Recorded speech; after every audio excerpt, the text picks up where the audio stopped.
गुरु चरणों में समस्त जिन शासन एकता संघ के सपरिवार सदस्यों का बारंबार नमोस्तु। समस्त ऐलक वृंदों के चरणों में बारंबार इच्छामि। गुरुदेव, राष्ट्रीय जन शासन एकता संघ के सभी सदस्यों के द्वारा एक बहुत ही अच्छा समाज हित का कार्य जैन जनगणना का चल रहा है। सभी लोग इसकी बहुत तारीफ कर रहे हैं, लेकिन कुछ लोगों की मानसिकता क्या पता कैसी बन जाती है, इसमें भी वो कमियां ढूंढने लगते हैं। और ये बात सुनने में आई है कि ये लोग तो अपने आने वाले चुनाव की तैयारी कर रहे हैं। तो एकता उनके लिए मार्गदर्शन और सभी के लिए जो ये ऐसी मानसिकता बनाई जा रही है, उनके लिए आप उन महानुभाव एक जिज्ञासा और महाराज श्री मेरे मन में है। ये कुछ लोग एक साधु के प्रति समर्पित होते हैं और अन्य साधुओं के प्रति वो उदासीन रहते हैं, तो क्या ये एकांतवाद की श्रेणी में आएगा? पहली बात तो है, जो लोग कह रहे हैं कि तुम कोई तैयारी कर रहे हो, तो उनसे कहो कम से कम मैं तैयारी ही तो कर रहा हूं, किसी की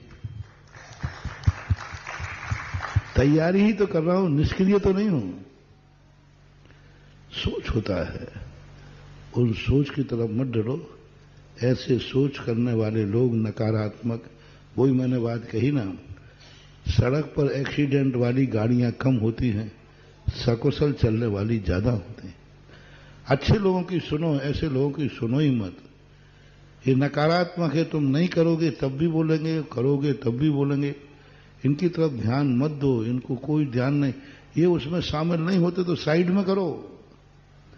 मुश्किल से 10-25 लोगों की संख्या होगी, इनको साइड में करो और आगे बढ़ो।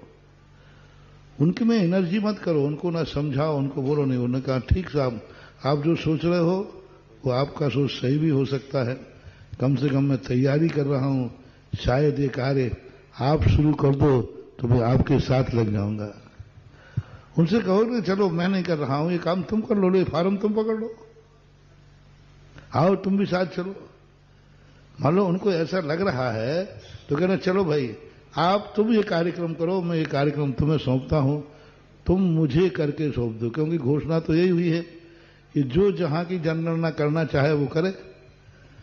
तो तुम 4 लोग आ जाओ ना सामने पास, कहना आप लोग आ जाओ और आप इसे करो। कार्य होना चाहिए, तुम करो या हम करें, आप कर लीजिए तो मैं आपको मान लूंगा कि आप भी तैयारी कर रहे हो। क्यों ना अपन दोनों तैयारी करें, चलो दोनों एक साथ जनगणना करें। तुम्हारे पास भी एक लिस्ट होगी और हमारे पास भी एक लिस्ट होगी और करेंगे। रोको मत, साथ में शामिल हो जाओ। उनसे कहो आओ आप भी शामिल हो ना, आप भी करो। कोई वार्ड आप ले लो, कोई वार्ड आप ले लो और वो भी आप जनगणना कर दीजिए। ऐसा करना चाहिए। दूसरा, अब ये जो बातें हैं ये सब मुनि भक्तों की बातें नहीं होती। ये मुनि भक्त नहीं होते, ये अपनी किसी मुनि के भक्त नहीं होते। वो जिस दिन उनका मुनि उनके प्रतिकूल हो जाएगा उसी दिन वो उनको भी निपटा देते हैं। मैंने अच्छे अच्छे कट्टर मुनि भक्तों को, उन्हीं मुनियों को गालियां दे के देखा है जिस मुनि को वो महान भगवान मानते हैं। जिन मुनियों की कल पूजा करते हैं, मानते हैं, कल थोड़ा सा उनकी दाल नहीं गले, उनकी बुराई हो जाए, उनके प्रतिकूल हो जाए, तो उन्हीं को वो गालियां देते हुए पाए जाते हैं। ये मुनि भक्त नहीं कहलाते हैं, ये अवसरवादी कहलाते हैं। अपना उल्लू सीधा करना जैसे होता है वैसा ये ढल जाते हैं। इनको कोई पुण्यबंध नहीं होने वाला। ये मुनि भक्ति की कोटि में आते ही नहीं। ये तो अपने मुनि भक्ति के माध्यम से अपना उल्लू सीधा करना चाहते हैं। अपना कोई ना कोई या तो कहीं संस्था से जुड़े हुए रहते हैं, तो उन महाराज से यदि हम बुराई मूल लेंगे तो हमारी संस्था चली जाएगी। अक्सर कर कई लोग ये होते हैं कि यदि मैंने इन महाराज से बुराई ले ली तो हमारी संस्था चली जाएगी, और संस्था ही उनकी रोजी रोटी है। इसलिए वो बाध्य होकर के अन्य की उपेक्षा करते, एक के पीछे लगे रहते। या कई लोग इसलिए देते हैं कि हमारे अंदर कोई कमियां हैं और फलाने साधु को मालूम है। कई लोग इसलिए होते हैं कि उनको बड़ी बड़ी बोलियों का दान दे देते हैं। अभी हाल हम कटेंगे तो वो दान मांगेंगे और वो दान का उनको घोटाला करना है, एडजस्ट करना। कई कारण बनते हैं,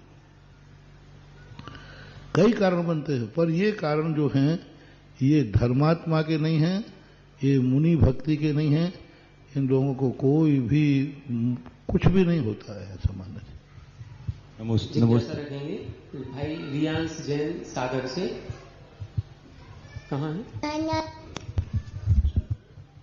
रियांश जैन?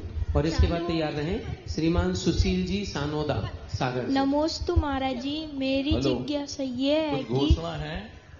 एक 111 श्रीफल से गुरुदेव के चरणों में तीर्थ रक्षक बनने का परम सौभाग्य हासिल किया है। धीवाजी नियति जी, सौरिन कुमार साय तीर्थ क्षेत्र रक्षा सदस्य, धैर्य सुहानी जी दोषी सूरत,